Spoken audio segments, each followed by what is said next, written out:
You know what today is? Got to be some kind of sick humor to put a Packers fan up to read scripture. The first day of NFL football. We're frenemies for a couple of months. Plenty of grace to go around, my brother. I love you. I love you all. It's good to be with you this morning. I'm excited about the journey we get to take today. I want to say thank you as we get started, though, to everyone who participated in the shower that you guys threw for Maggie yesterday. We continue to be amazed at the hospitality and the love that we feel here as a part of the family here in Leander. So thank you. And as we get started, it's with a tremendous amount of gratitude that I have for you all. We are in the book of Acts, and we are in chapter 17, and I've been waiting so long to get to this chapter. It's a famous chapter. Incredible things happen in this chapter, and I realized that I was going to get sidetracked as I was studying the text for today. There were two words that stuck out that changed the way that I viewed what was happening in this passage and actually changed the focus of what I wanted to talk about today. So if you will bear with me, we're not going to get nearly as far as I thought we were this morning, but I promise we can make it up, and the Vikings have the noon game, so I'm not going to keep you here. I promise it's really not about that. It's not actually about getting home for that, but I got something for you guys. I want to make sure I do this right. Hold on. I don't know if this is how it goes. Is that how it goes? Is that how it goes? Big win yesterday. Yeah, the herd is 2-0, Texas is 2-0, Quinn looks okay. But for as much as I thought I was going to hear lots of hooked 'em horns, I heard Alabama lost. Sometimes we promote what we hate more than what we love. Just let that simmer. There's some gospel in that. Paul gets to Athens, and some interesting things happen. He's waiting for the rest of his party to return, and he ends up in this place called the marketplace. There's another Greek word underneath of that carries a lot of meaning that I want to speak to you about this morning. But as we know, Paul has developed a strategy as he's taking the gospel on this second missionary journey, and his strategy is that he visits a new town and he goes to church. He goes to the synagogue where there are God-fearers and there are Jews, and he reasons from the scriptures with those folks, and he brings them the good news of the death, the burial, the resurrection, and the second coming of Jesus Christ, their resurrection, their hope, and it is turning the world upside down. Sometimes he's received in that context. Sometimes, as earlier in chapter 17, you will read on your own that there were folks that turned the city upside down from the Jewish contingent, which is exactly what happened to the Jews in chapter 16 when the city got turned upside down from folks who were Gentiles. Sometimes there are Bereans who want to seek out the truth from the scriptures, and they're receptive to the message because they want to hear from the one true God. But here we get another glimpse into how the gospel takes hold in a place, because Paul never stays at the synagogue. The bulk of Paul's ministry doesn't end up being done at church on Sunday. It happens between the Saturdays for him and the Sundays for us. So this is important for us as we talk about sharing the message of Jesus with the world around us. Paul doesn't just stay in the church building. We see a picture here of the other half of what these missionary journeys entail.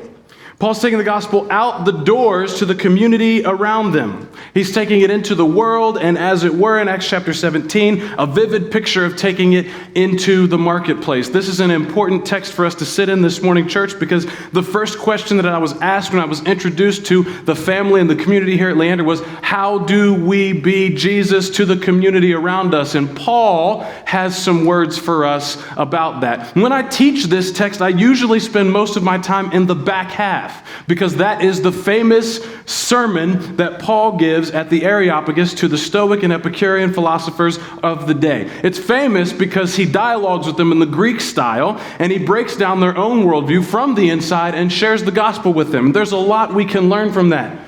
We're not going to get there today, partially because I don't feel like you want to have explained to you what Stoic and Epicurean is again for a third Sunday in a row. So we're taking a week pause. But I found that there is so much stuff in the beginning of this passage that, frankly, I've overlooked for way too long. So let's dig in a little bit.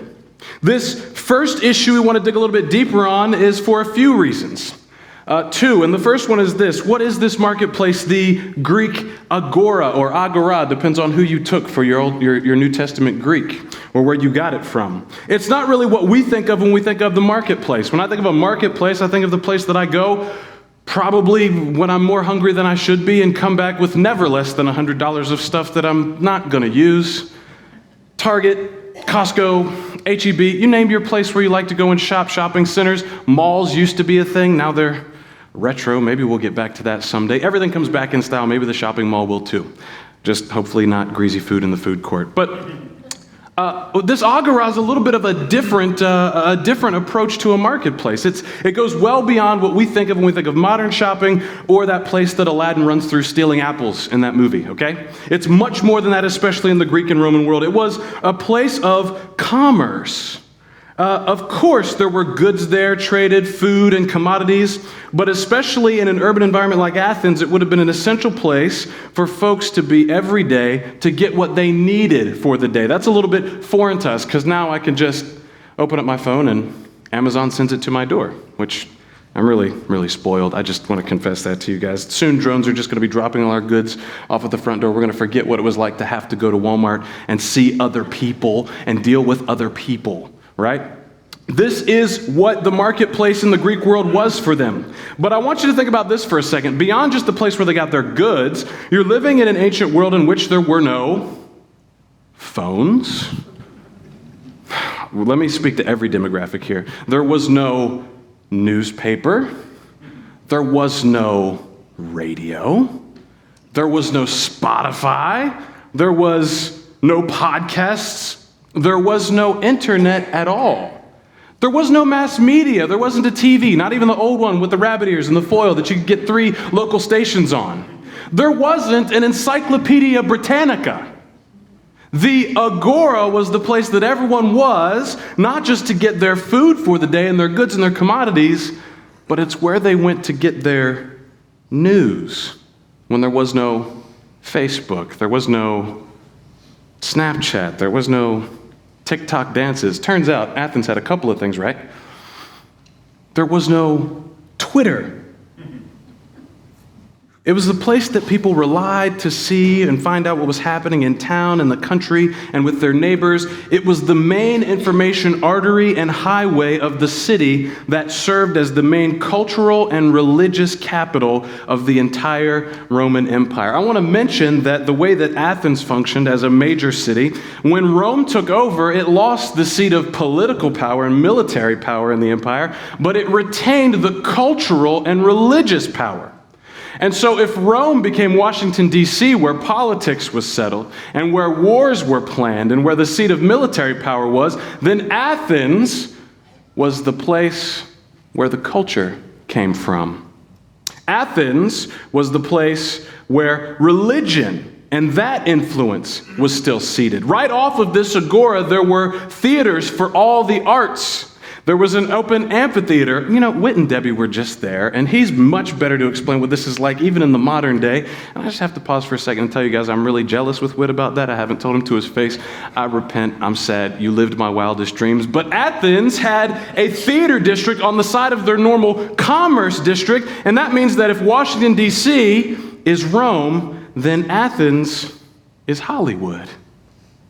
If Rome served as the capital of the things that we think of in entering an election season that deal with politics and where the country is going to go. Athens was actually the fabric underneath of that, driving all of that.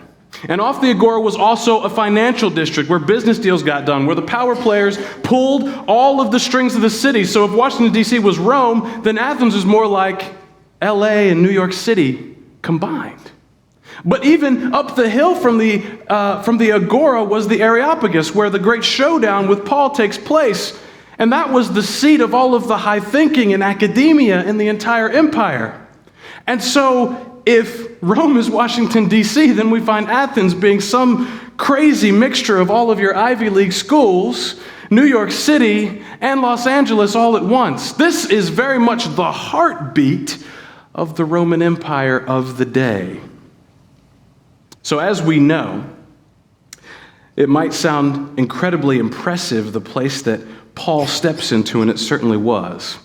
And we don't really have time to deal with this concept in full today. I will confess to you it's going to be another message for another time, but I at least want to plant the seed for you today because I think it's important that we are all mindful and have a little bit of awareness of what this looks like in today's world. Have you ever thought about what a modern parallel today would be to not just Athens, but this Greco-Roman marketplace, the Agora? Do we have a contemporary modern place where all this happens? Is there a place where everyone is every day because they have to be or feel like they have to be? Is there a place where everyone goes to get their news and their gossip? Is there a place where everyone goes to get exposed to new ideas? Is there a place where everyone goes to do business? Is there a place where people go to consume endless streams of the arts, media, entertainment? Is there a place modernly where everyone goes to see and hear and discuss the ideologies and philosophies that get trickled down from higher academia? It's a place where Paul made it a priority to be, and he carefully and surgically dialogued with those around him. Have you figured it out? Do you know where that place is? Where all these aspects of life, news, drama, family, business, entertainment, all come together in our modern world today? I would like to introduce you to the modern pocket agora. This is where it all happens. Statistics say that the average internet-using person is on one of these 5 to 7 hours a day. A third of their day, they're in the digital agora, doing everything under the sun. And it sticks out to me that we will sit and scroll looking for those red dots to come up, those little digital dopamine hits. And I see the end of this chapter talking about the place where people would go and sit all day just to hear some new thing. And that sounds a lot like pulling down to watch that feed refresh to me. That sounds a lot like swiping through one app to close it just to reopen it again to see if you get a different selection from that algorithm to me. We've all done it. It's like walking into a room and forgetting why you were there and walking right back out just to walk right back in. You guys have opened Facebook, closed Facebook, then opened Facebook immediately after that and hope no one saw you do it. We've all been there. Look, it's important how you carry yourself in the marketplace. That's the first lesson that I learned from Paul in this text today. What Paul does in the marketplace is actually really profound. It says he reasoned in the synagogue with the Jews and the devout persons, and in the marketplace every day with those who happened to be there. Some of the Epicurean and Stoic philosophers also conversed with him, and some said, "What does this babbler want to say?" Others said he seems to be a preacher of foreign divinities because he's preaching Jesus and the resurrection. His interaction with them was profound because as they talked with him, though they called him a babbler and they didn't understand what he was saying, he was able to speak to them in such a way that they needed to hear more. That he would receive an invitation to go speak at the Areopagus, which is what we spend all our time focusing on when we come to Acts chapter 17. But I think we need to spend some time focusing on how he even got there. Because he's preaching a message that everywhere else, people end up chasing him out of town, beating him with rods, creating weird stories about him overturning the culture and threatening a way of life. What is he doing in Athens that has changed the narrative now that he comes to a place that is absolutely bathed in what we would call paganism, a sinful lifestyle and existence? What is happening here? I want us to take the perspective of Paul when it comes to our place in the marketplace. And like I said, this will be a full message another time, but I just want us to be mindful of it this morning, that it matters how you carry yourself on social media. It really does. And there's a sense, especially amongst us who have really, really strong opinions, and when things get really hot in the world around us, that this is my page, and I can say what I want, and if you don't like it, you can just block me. And I just want to caution you, friends, you have a platform and a witness. And I want you to ask yourself, Before you step into that digital agora and start firing off at the handle, are you willing to say that you are ready?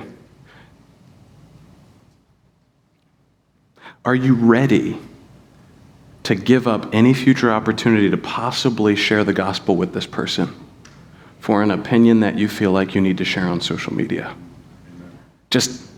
We have to come back to this on another day, but I want that seed in there because it's going to get ugly around you. You're going to step into a world kind of like Paul did, and you're going to want to meet it on its terms, and I would suggest that that's not the example that Paul gives us here in Scripture today. But this also gives me a good chance to bring up something that we're kind of excited about. Because if the internet and social media really are modern day agora and more, it means that the church kind of has a responsibility to intentionally represent Jesus there, does it not? It means that if we don't do that, it's at best just ignorance, and at worst, it's actually negligence. And so the shepherds here, I'm thankful, and the leadership are in agreement about this. And so you're going to see us collectively, and this has to involve every single person here, but collectively make an effort to begin to invest in our presence in that agora more and more as a church family in this community. You're going to see that happen. In the coming week, we're actually going to have a videographer here who's going to be around to help us capture what God is doing at Leander. I want to be straight with you guys. A question that I got from multiple people when Maggie and I came here was, why would you want to come here? And my response was, I don't think you realize how much God is already doing here. I think this is the best kept secret in town. And I think it's our responsibility to tell that story well in the agora so that people might say, what is it that these babblers are trying to say? They seem to be showing us a community of Christians that doesn't look like the ones we're mad at, that doesn't look like the ones that hurt us. This doesn't look like the Jesus that we say makes the world a worse place. This looks like something we need to ask them about. That is going to be the goal, and everyone here is going to be a big part of that. We want people to be able to look inside and see what it means to be a part of the community and family here at Leander so they can catch a glimpse when they step into the agora of what it feels like to walk in here on a Sunday. The friendliest congregation you've ever been around. It's said again and again and again, but people deserve and need to know that. So, if you see our guy Travis around the pantry or the building this week or at services next Sunday, just know that he is here helping us capture that story so that it can be told well. Keep your same smiles and know that you are a part of the kingdom advancing in this place and the story that God is working here at Leander being told well. There's a lot more for us to discuss about how we can be present where people are and to tell that story. I want to make sure that we're a resource for you, to equip you and encourage you, and we're going to do that. There's more to come, but we got to jump back into this text because we could talk about that all day. Let's look at what happens in verse 16 and 17. I want to back up just a little bit because this is where the words that threw me off and derailed my study of this passage actually stepped out. This is the second issue that we need to get to the heart of today. And that is that in verse 16 and 17, it says that while Paul was waiting for them in Athens, his spirit was provoked within him when he saw that the city was full of idols. There are a couple of other translations that are going to be out there for you guys. I'm going to work through what is actually being said here for you. Paul finds himself in a world in which he must have felt very out of place. There's nothing that could have been further from the Jewish experience and upbringing that he knew than setting foot in Athens, the heartbeat of the pagan Greco-Roman world. I mean, can you imagine these people with innumerable gods but without God, giving themselves over to any and every passion and every vice? These people doing whatever activity seems good to them, whatever sin seems good to them, and quite happy about it. And not just inwardly in the way they express themselves as they solidify it in marble and stone, and they celebrate it, and they dance around it, and they praise it, and they are bathed in this. It had to be a surreal quality for Paul to see and step into for the first time. It says in chapter 17 that they had gods for literally everything, even a god to the unknown God in case they missed one. Humanity has a quality. It's a principle that goes like this: you will worship something. If it's not God, it will be something else. We were made for worship. And Athens is worshiping literally everything. In short, Paul steps into Athens and he sees everything that his upbringing and life and education had taught him to be afraid of. He sees everything that he would have come to hate and detest and find repulsive, sickening really. He sees rampant idolatry. He sees overt prostitution linked to religion. He sees segregated classes, ultra-affluent, and slaves. He sees unjust scales in business. He sees an educational system that is misleading the masses. He saw an entire population without the knowledge of, let alone in service of, the God in whose image they all have been made. I want you to try your best, and close your eyes if you need to. Try your best to transport yourself into a group of people with whom you have nothing in common. I want you to place yourself right at the center, right in the middle of their culture and way of life. What is that place for you? Where would you feel most uncomfortable? Is it in the middle of a Middle Eastern country run by Islamic princes? Or perhaps in the heart of downtown Las Vegas, where hedonism is not just allowed but celebrated? Is it perhaps in the center of a political rally bathed in Biden blue? Or a sea of red hats as the alternative? Maybe just in a room with 2 chairs and you're trapped with Tucker Carlson for like 3 days. Maybe you're in burnt orange and you're sitting in the midst of 90,000 screaming Sooners bearing down on you. You might chuckle, but I can't think of a place where more people worship in this country than in those stadiums. Those of you who have lived through great struggles might see that place as the middle of Soviet Russia. It might be Vietnam. Put yourself there. This is a territory not just overrun by the enemy, but bathed in it, worshiping it, celebrating it. What does it feel like if you actually transport yourself there? What do you see? What do you feel? What do you see? This is where Paul is. This is what he sees. What type of emotions do you feel? Disgust?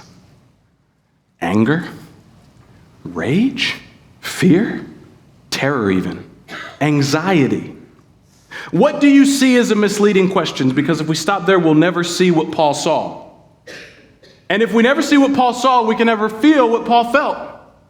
And if we never see what Paul saw and feel what Paul felt, we'll never be able to reach who Paul reached. Let me explain. This word for see, you see that in verses 16 and 17. It says that he saw that the city was full of idols. That word for see is not the word that we think of in English when we think about just seeing something. We see something with our eyes, we take the information in, it is what it is, and I react to that. So many times that's how it works, especially if we see something that we don't like, or that we disagree with, or that scares us. We make up our minds and we react. Do you remember a couple of months ago when we talked about the difference between responding and reacting? I want you to know that this word in the Greek gives us a meaning that would tell us that Paul does not just see and react to what he sees. This word is different. It's the word theoreo. It's where we get our word theorize from. When Paul saw, he didn't just react. When Paul saw, he started to think. It means to consider. It means to behold with the eyes and then think about in the mind. It means to unwind. It means to try and figure it out mentally. It means to discern. It means to work it through. It means to ponder. I don't know about you. When I set foot on the Strip in Las Vegas, I didn't have a lot to think about. I saw exactly what was going on. I knew exactly what I thought about these people. And I knew exactly that I was going to be able to spend at max 27 hours here before I needed to fly home. Because it's very uncomfortable. When you're in a place like this, do you see like Paul saw? Or do we see and we just make up our mind and we're done? So Paul is not just seeing all these idols and all this pagan culture and reflexively reacting against it. He's asking questions internally. He's not just seeing what in this scenario, he's actually considering who. when somebody does something that you don't like, when somebody does something that hurts you or offends you, do you ever ask the question, I wonder why they felt like they had to do that? Because that's the question that Paul is asking about these people. He sees all of these idols. He sees the unknown God, and he's pondering, he's theoreo, I wonder why they think they have to do this. I wonder what is underneath the action. Paul does not see this idolatry and allow it to push him into anger and a reactionary declaring of the gospel. It's easy to walk into a place that is filled with paganism, filled with sin, filled with an attitude and a disposition that does not regard God at all, seems to be in opposition to God, and just say, y'all need Jesus, I gotta go. It's easy.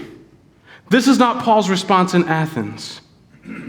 He's not seeing with human eyes alone. Paul sees this place and these people through God's eyes. And you might say, Marcus, that's a really far leap to take from this one word that means to theorize, that means to think about. But here's the clue. We see in verse 16 that he's greatly distressed by the rampant idolatry. What is the last time you've been greatly distressed? Some of y'all are going to be greatly distressed if we're not done in about 8 minutes. When's the last time you've been greatly distressed? What does that word say to you? The Greek word is paroxysmo. And it doesn't just mean that Paul was angry, which some translations render just angry. It actually means a deep mixture of anger and sorrow at the same time, anger and compassion at the same time.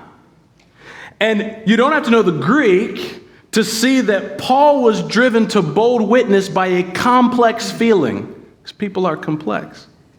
It's not simply anger or disgust on the one hand. If he was only infuriated at their rebellion, he just would have washed his hands of the situation and said, hey, when y'all get here, I'm hopping on the boat with you, and we are out of here. We got to go somewhere else because these people are absolutely hopeless.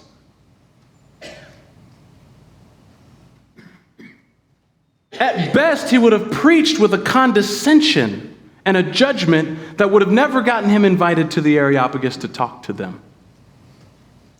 The Greek word that describes his reaction to the idolatry is the same one that's used to describe God's reaction to idolatry in Isaiah chapter 65, verses 2 and 3.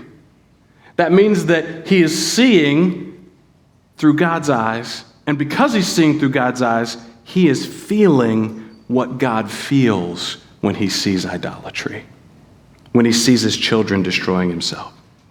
Paul was able to speak and reason with the Athenians so well and effectively because he first saw them as God saw them. He saw them in rebellion, which made him indignant, but he also saw them being enslaved and not knowing it, and that made him greatly sorrowful and compassionate for their situation. Since Paul saw the Athenians through God's eyes, he was able to feel for them the same way that God felt for them. And God is jealous in indignation and compassion for all of his children who have been led astray. God hates seeing his children destroy themselves, and he hates seeing them enslaved to idolatry. Why? Because he loves them. He's not just mad at them. He hates seeing them destroy themselves. What I'm suggesting to you today is that Paul found himself in a world of idols and a people that were totally given over to them. It might be a world which sometimes you look around and say, I really fear for the times we find ourselves. I'm really scared about the direction that the world is heading. I don't actually feel like I belong here anymore. I'm afraid of what this world will do to my children.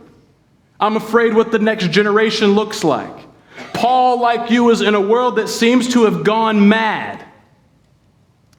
He'd seen dehumanization along the way. Think about what he's experienced all the way up to this point where he steps into the world that's the heartbeat of it all, that's feeding it all. He's seen the dehumanization of the slave girl, totally accepted in that culture.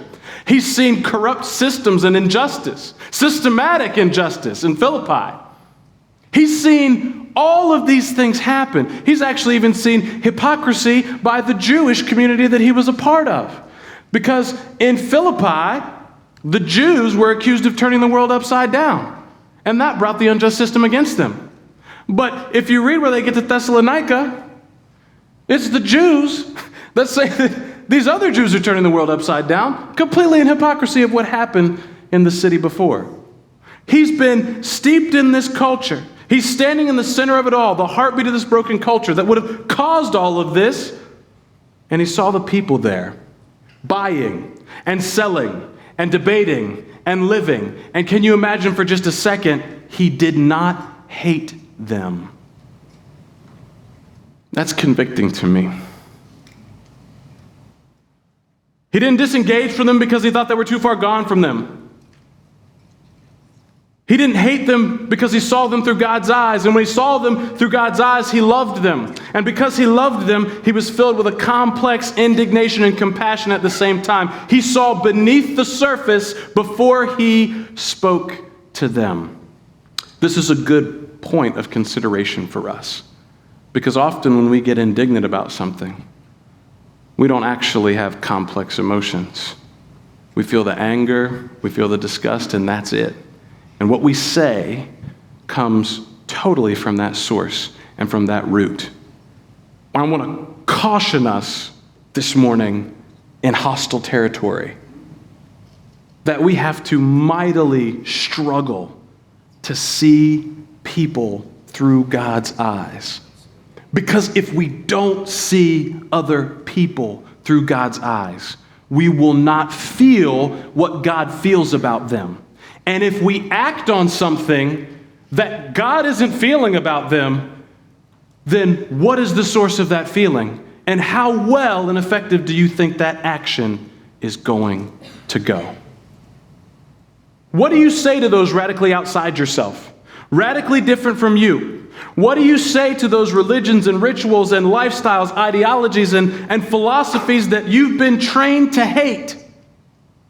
Paul's irrepressible longing to share the gospel to these people, the longing of God to embrace wayward creatures by every means possible, that's what's driving Paul's heart. We have trouble speaking like Paul because we don't feel like Paul. And we don't feel like Paul because we don't see like Paul. Here's the order. Paul saw, he felt, he spoke. It began with his eyes. And when he walked around Athens, he did not just notice idols. He saw people that God loved. And he was greatly distressed. When you walk around this town, when you venture down the darkened chasm that is I-35 to downtown Austin, and things get weird.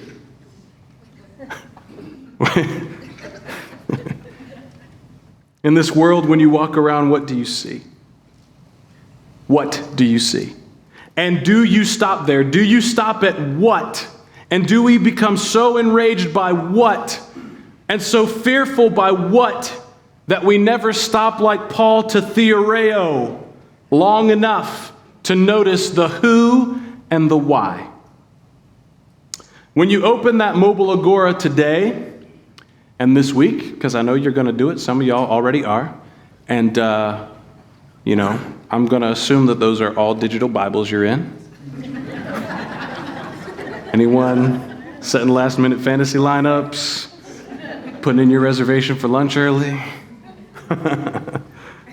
When you go in there this week, are you going to be controlled by what you see? Is it going to provoke a reaction? Or will you pause like Paul and will you see them through God's eyes? Will you find equal compassion for your indignation? Take a self-inventory when you're in the marketplace of ideas today. Are you feeling more anxiety and indignation than you are compassion? That should let you know whether you're seeing with God's eyes and feeling with God's heart. Until we do, we'll not feel what Paul feels. What God feels for is people that are all around us and what God sees. I'm going to finish this morning by sharing something that's been really challenging for me. This ought to challenge us, but I hope it will encourage us too.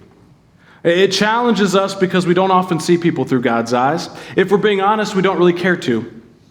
We don't love like we should. Jesus said that all of the law and the prophets hang on loving the Lord our God with all of our heart, soul, strength, and mind, and loving our neighbor as ourselves, and we're just not very good at that. He also said that the world would know us by our love, And we can say that, yeah, we do love, but if you ask the world around us today, that's not the defining characteristic that they associate with Christianity. Frankly, this passage should be highly convicting to us.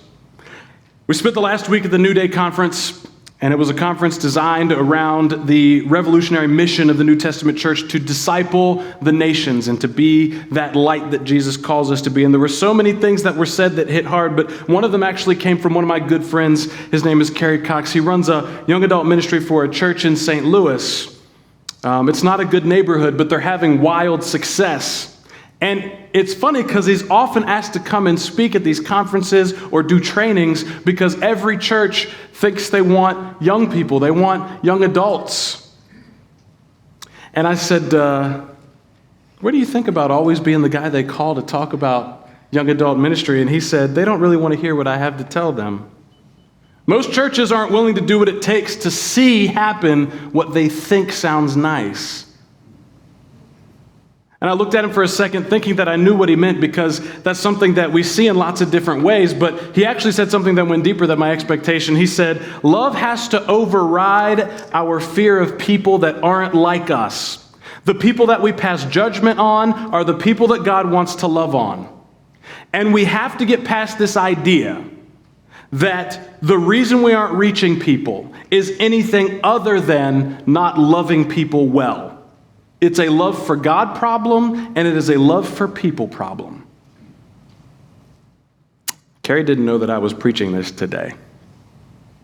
But he knew that the main problem we have in reaching people is that we don't see them through our Father's eyes. This week, I want us all to make an effort to pause, consider, theoreo, if you will, like Paul did. Try to figure out what's underneath the world that we're living in. Don't stop at what people do that infuriates you, but consider why. What is underneath of that? And what does God see in that person? Dig deep, and in your prayers, ask God to give you the eyes to see people like He sees people. Ask Him to change your heart to feel both indignation and compassion. Don't just pray that God would co-sign your anger and your rage any longer. But Marcus, how do I feel compassion for someone who I think is intentionally messing up so badly? They're doing it on purpose. I did better. They should do better too. Number one, you need to pray about that. And number two, remember that you need grace too. Paul was able to do this because he knew exactly who he was before Jesus changed him. If I know anything, I know it's impossible to love someone well who you secretly believe needs Jesus more than you. It's impossible to love someone well who you believe needs Jesus more than you. But this should also encourage us, family, because if Paul could, and God could look at the rampant lawlessness in Athens, if through the eyes of God they were still valuable people, if in the heart of God there was still compassion, and if even at the top of the Areopagus, the height of academia in the world thinking of that time, the resurrected body of Jesus still reigned supreme, if even their hearts were changed, and lives were saved, and slaves were set free, then there is not one person here today in this room or on this earth that Jesus can't reach. I don't care how anyone else has looked at you. I don't care. It doesn't matter. When God looks at you, He sees you and He loves you. He's indignant, but He's only angry because He sees you in bondage. He has compassion for you, and He will set you free if you answer His call. God's heart has always been for His children. And He has plenty of heart for you if you will surrender yours to Him. If we can help you with that this morning, please come.